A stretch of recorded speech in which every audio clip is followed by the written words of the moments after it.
My name is Danny, and this is Ale and Agony.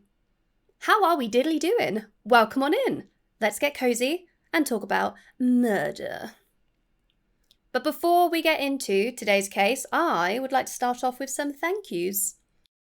First of all, we went and hit a great milestone of 100 downloads via the new Buzzsprout feed, which was on June the 25th, which was so exciting.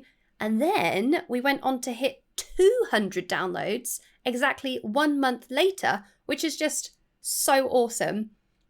So I just wanted to say thank you to everyone who listens. I see you.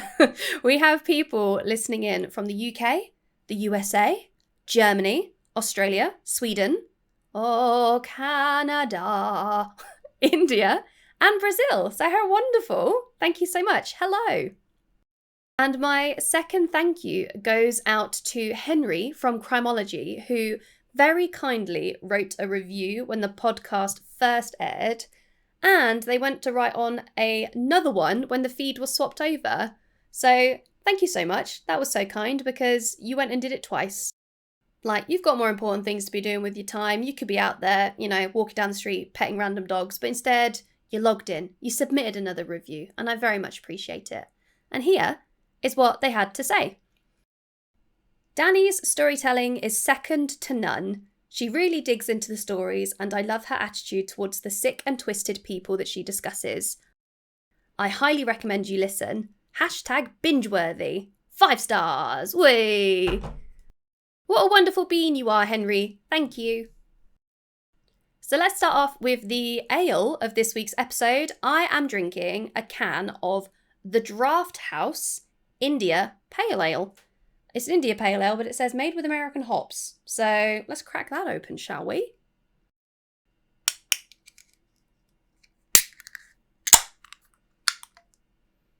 So get yourself cozy, because I'm going to be telling you about the Hello Kitty murder. So the Hello Kitty murder, what does that mean? Like, what are your initial thoughts when you hear that? What's the history on Hello Kitty? I mean, I'm sure that you know that they are a Japanese anthropomorphist showcased in a cute white cat with a big red bow. And what you may not know is that Kitty White, which is her formal name, has a twin sister called Mimi. And very much like Princess Daisy, no one gives a fuck about the sister. And did you know that she's been advertised on an Airbus airliner? She had a very own limited edition Louis Vuitton Mini. She's been on a Fender Stratocaster, so some very bougie products. And she's also been on things such as wine and motor oil. So it's a vast amount of different products. And all of these have accumulated in over $85 billion in sales. Whoa. So what happened? Did Hello Kitty pop into existence and go on a rampage at an anime convention? Did someone dress themselves up as Hello Kitty and kill lots of helpless children? Nope. But let's find out what this mouthless cutie has to do with murder. So we're in Hong Kong in May of 1999, and a 14-year-old girl walks into the police station and tells them that she's being haunted by the ghost of a woman.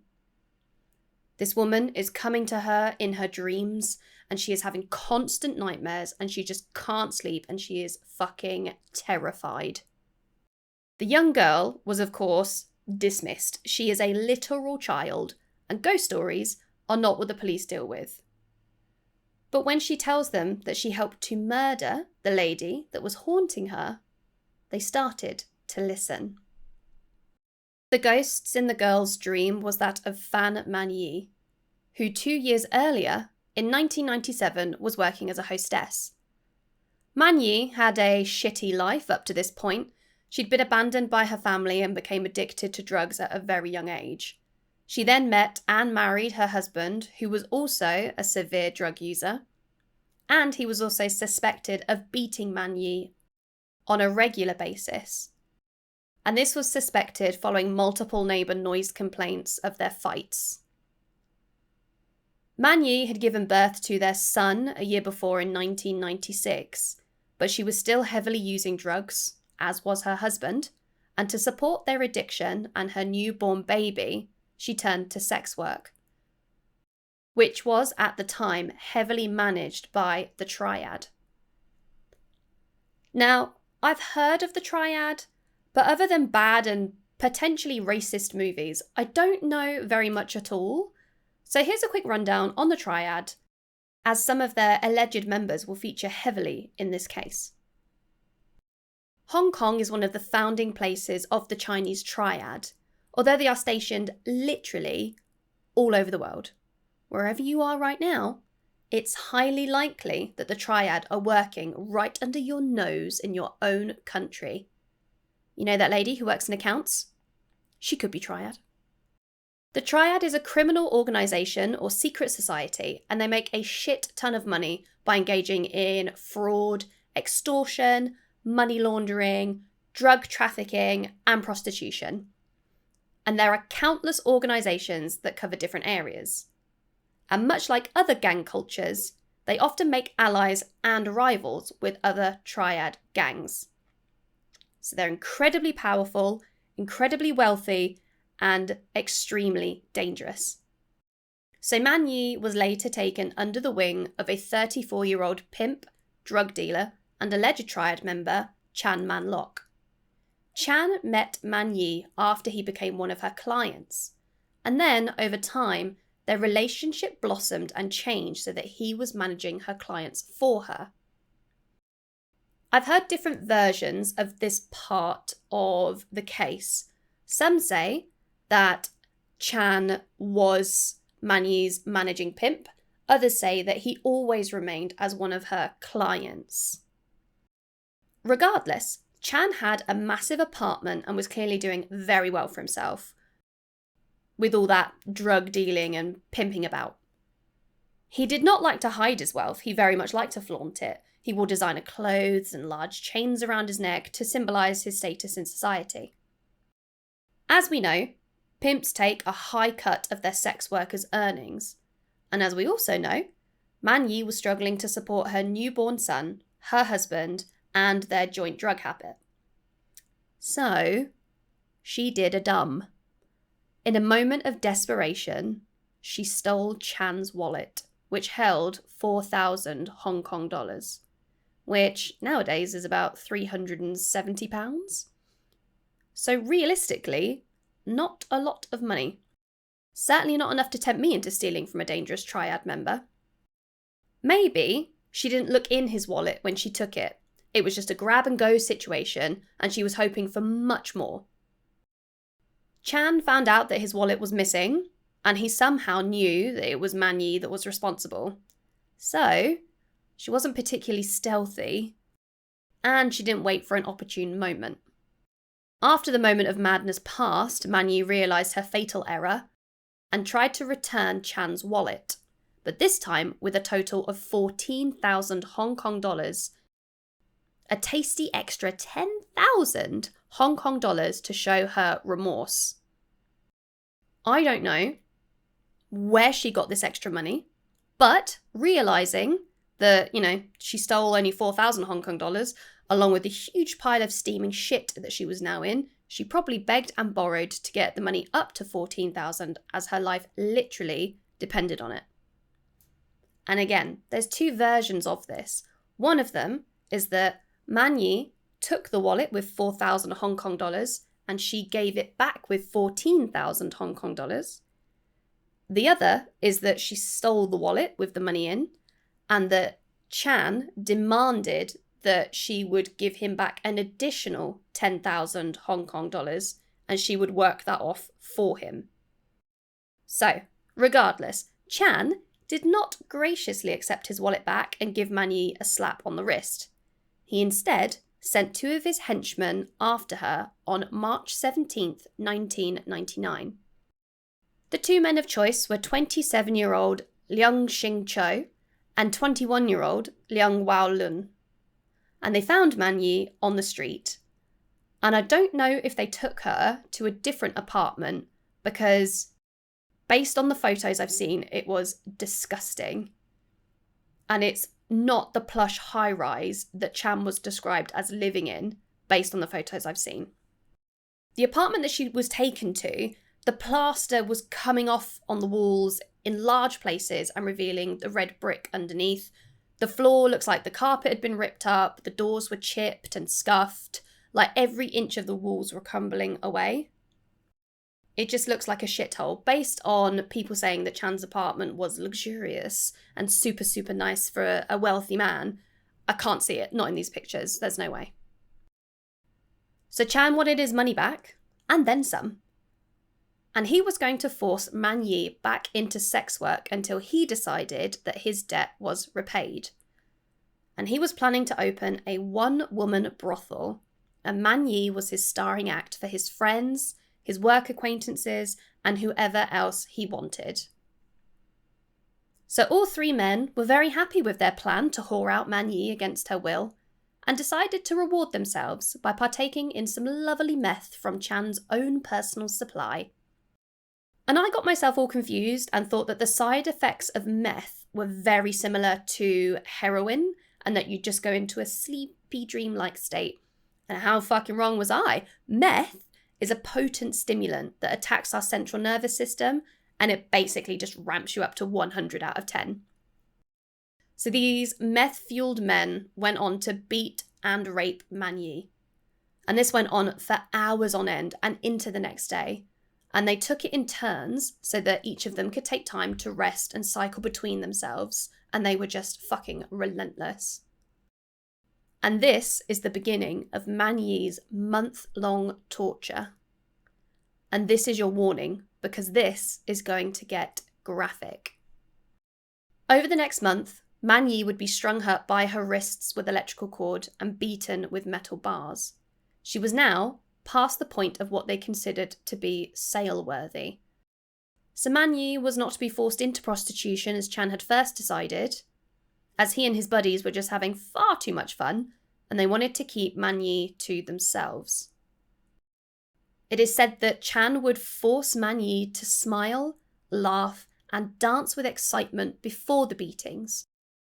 He made her tell him that she was excited for what was about to come, and if she didn't do this to his satisfaction, then the beatings would be much worse. As time progressed, the men would escalate their torture techniques. They went from beating Man-Yee with their fists to beating her with metal poles, and they then moved on to burning her with candle wax. And when they got bored of that, they then started to melt plastic straws onto her body. And I remember when I was younger, I saw a man who had a Rizla cigarette paper lit on fire on his face. And like the plastic straws, because of how thin the material is, the burning escalates so fast that you just can't stop it. And it just melts into your skin. Essentially, as soon as the flame hits it, there's just, you can't take it back. After they got bored with the straws, they then started to burn her skin directly. Particularly, they liked to burn the soles of her feet so that she couldn't walk. Then they would start to pour chili oil into her burns, as well as the multiple cuts that they inflicted with the knives from the kitchen. Unsurprisingly, they were also starving Man-Yee. They would take it in turns to urinate into her mouth, and on one occasion, whilst Man-Yee was being tortured, she was forced to eat feces from a box. And that feces belonged to the young girl from the very beginning of the story.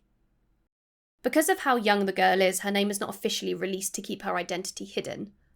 What we do know is that the reason that she crapped in a box was that she thought it would be a laugh, essentially. So I'm going to refer to her as the young girl and not mention any name. At the time of Man-Yee's abduction, the young girl was actually living at Chan's apartment and saw everything that had happened. So, how did she wind up here? The young girl's home life, much like Man-Yee's, was awful, and she ran away to the city hoping to find a better life for herself. But she was only 13, she was a child, and she had no idea where to start. One of Chan's men had found the young girl in the streets, and she was instantly drawn into the man's obvious wealth, his clothes and his jewellery, and he bragged to her about being a member of the triad, about being a gangster. And this young, impressionable 13-year-old thought that this was both dangerous and super glamorous. She was soon introduced to Chan, and he moved her into his 5-bedroom apartment in Hong Kong. To be fair, she probably felt like she really landed on her feet. She'd taken a punt, she'd ran away from home, and found a dangerous and notorious gang in the area that want to protect her and look after her. But obviously, things took a sinister turn, and 34-year-old Chan started declaring that the 13-year-old was his girlfriend. And I'm air quoting so hard right now on girlfriend. There is no way that anyone in their right mind would look at this and say, oh, that's normal. Okay, let's do a visualization exercise. Okay, close your eyes.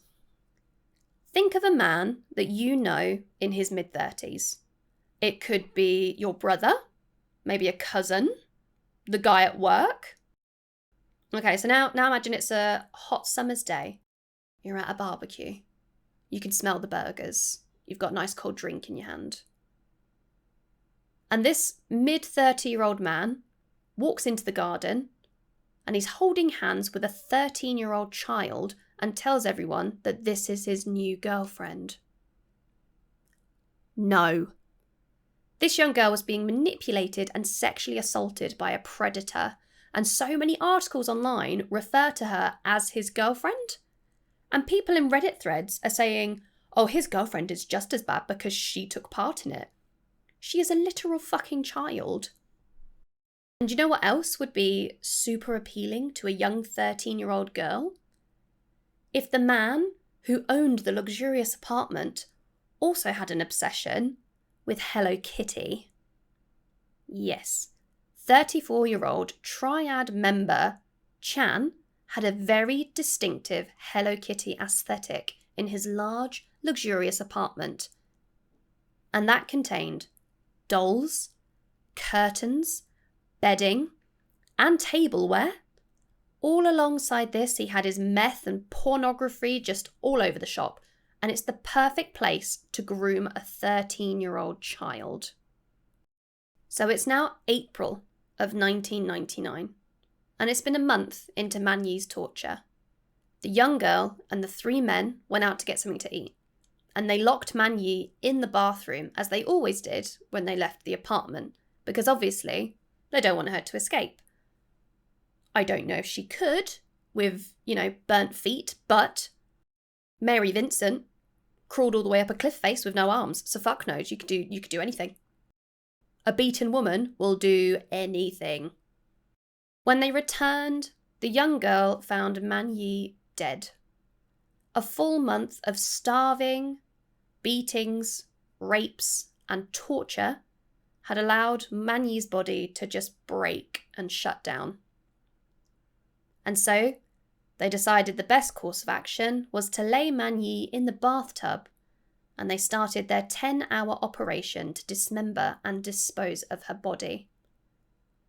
Once they had cut Man-Yee into pieces, they then boiled her remains to remove the flesh from the bone, and they chucked these out with the rubbish over time to dispose of the evidence. But they did keep some souvenirs. They kept one of her teeth and her internal organs in a Ziploc bag in the fridge. Chan wanted to keep her head and boiled it in a pot. They then, allegedly, got the munchies and started to cook some noodles in another pot on the same stove at the same time. And they used the same spoon to stir their dinner as they used to stir Man-Yee's head. Yeah. Now, this is where Hello Kitty makes her grand entrance. Chan took one of his Hello Kitty dolls. It's a big cuddly toy where Hello Kitty has a blue and white mermaid tail. He removes the head of the doll, pulls out all of the stuffing, and shoved Man-Yee's skull inside. Because the head had been on the boil for so long, all the flesh had been stripped from the bone, so just a skull now remained. And the reason that this case is so well known is that the images of the Hello Kitty doll are stupidly easy to find on the internet, and they're just there. You just Google it and there they are. And it's grim. The doll is clearly covered in dark brown blood, and it's just so grimy and disturbing. So the police listen to this nasty tale of torture and misery, and they follow the young girl to the apartment, where they find the Hello Kitty doll. The rest of the apartment was supposedly scrubbed clean. There was no evidence that anything would have happened there. Apart from this doll. They just left it behind. They left behind a doll with a head in it. And I just don't get it. Why would you go to all that effort, peg it, and then just leave behind the head? Pfft. Chan Man-Lok, Leung Xing Cho, and Leung Wao Lun were found and arrested. The story that they told the police was that Man-Yee was one of their consensual sex workers, and she had a really bad meth addiction. They told the police that Man-Yee overdosed, and they were worried that they would get in trouble if the police found out what had happened. And so they thought it was simpler to just dispose of her body, and they claimed that they acted out of fear. I mean, I don't know how they explained away the skull in the doll. That isn't documented anywhere. In return for immunity, the young girl described how the three men amused themselves as they terrorized and inflicted sadistic acts on Man-Yee. Everything that we know from this case that I've told you today has come from the young girl, as all three men involved have not spoken about what had happened. And with no body, there was no way to conclude how Man-Yee died, and so the men could not be convicted of murder. Isn't that fucking... oh god, that makes me just feel so angry. But they were instead found guilty of manslaughter and unlawful imprisonment by a jury after a 6-week trial. Do you notice how there's no child sexual abuse charges in there? This sentence also stated that they would not be able to apply for parole until 20 years later. And that's right, kids. Time's up. Parole could be granted to these men at any time. But from what I've had a look on online, this hasn't happened yet. I don't necessarily believe in hauntings, but for this girl to go up against men like this after seeing what they did to Man-Yee, her visions must have been fucking awful. It must have felt so real for her to go up against these guys. And I couldn't find anything on the young girl and where she is today, but it is believed that Man-Yee's son had studied for a time and lives in Singapore. And that, my friends, is the Hello Kitty murder. What do you think? Isn't it grim? It's so grim. It's like, oh. It's tricky, isn't it? Because all the police have got is this young girl's statement and a skull in a teddy. They don't have any confessions from anybody else. They don't have any witness statements from anybody else. It's just literally a 14-year-old girl, a skull in a teddy bear. And then, like they say, because they don't have the full body, they can't say how she died. And if the three guys aren't talking, it's just horrific, isn't it? Because if all this did happen, as the young girl said, they should never be let out of prison. But they could come out any day. But I'm going to try my absolute best to keep on top of it. If there's any update on fucking paedophile Chan and his disgusting friends, then I'll post about it. I'll let you know on either the Instagram or the Twitter page. But let's take it back to the very beginning. How was my ale? Well, the Draft House, it says it's a tropical and citrusy India Pale Ale. I personally don't really get the tropical. I definitely get the citrus, and it's super hoppy. It's really nice, actually. I don't know where you can buy it because I haven't seen it anywhere. It says it's made in London. So it looks like you have to buy it from drafthouse.co.uk.